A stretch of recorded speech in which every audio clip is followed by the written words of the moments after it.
All right, well, I'm here in the foyer of the House of Commons. You can see we've got about 7 minutes left until we have a vote that's taking place here on Wednesday afternoon.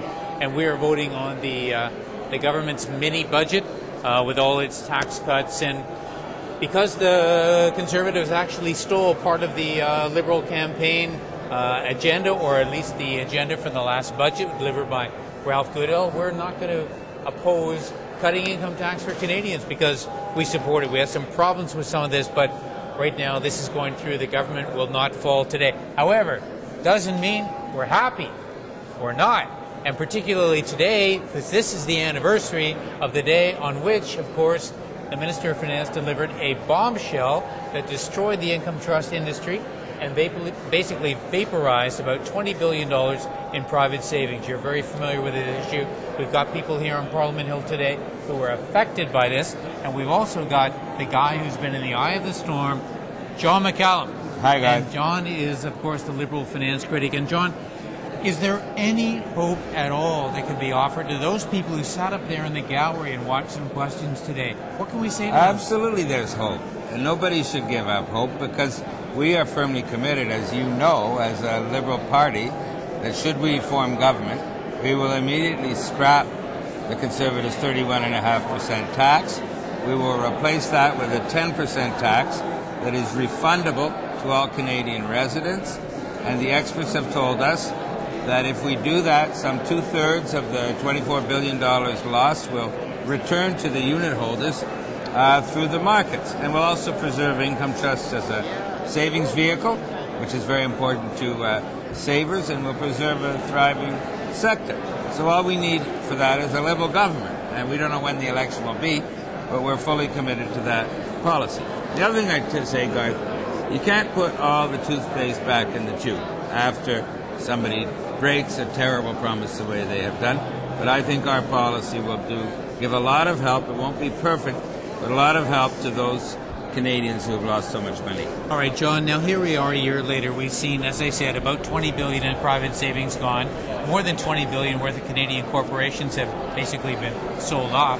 The government has a tax loss now, not a leakage if they hadn't done anything, but a loss now because they did do something.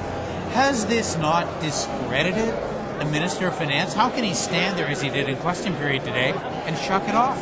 Well, if it weren't so tragic, one could call it a comedy of errors.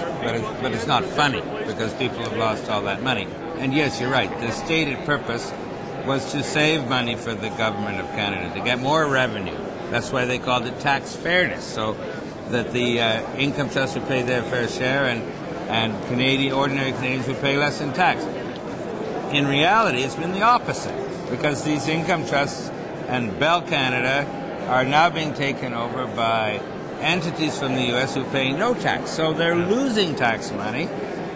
The people have lost more than $20 billion. The whole thing is a disaster. And you ask me how can he stand there? Well, he's used to doing dumb things because there's the interest deductibility. Yeah. That was really stupid. There were the fee baits. It's hard to give money to a car industry and get them to be angry with you. But that's what happened. That was a disaster. So I'm afraid this has been a travesty of errors on the part of this finance minister. All right, we're going to the House of Commons now in just a few minutes for this mini-budget vote. We're not taking any action. We're not bringing the government down. We're letting it go through. Some people, of course, are saying, you Liberals are nothing but a bunch of hypocrites. If you thought you'd win the election, you'd bring these guys down today. What do you, John McCallum, say to that? What do you think your constituents would think of an election in the few weeks leading up to Christmas when the debate is cut or not cut the GST? Canadians have had a lot of elections. I don't think Canadians want an election right now. And we, as Liberals, as our leader said, we are going to bring this government down. There's no doubt about that. But we will do that on our terms and according to our timing. And at that time, we will have a vision for Canada, a Liberal vision, which will involve tax cutting and investments. They will have theirs. And then Canadians will choose between the Liberal vision and the Conservative.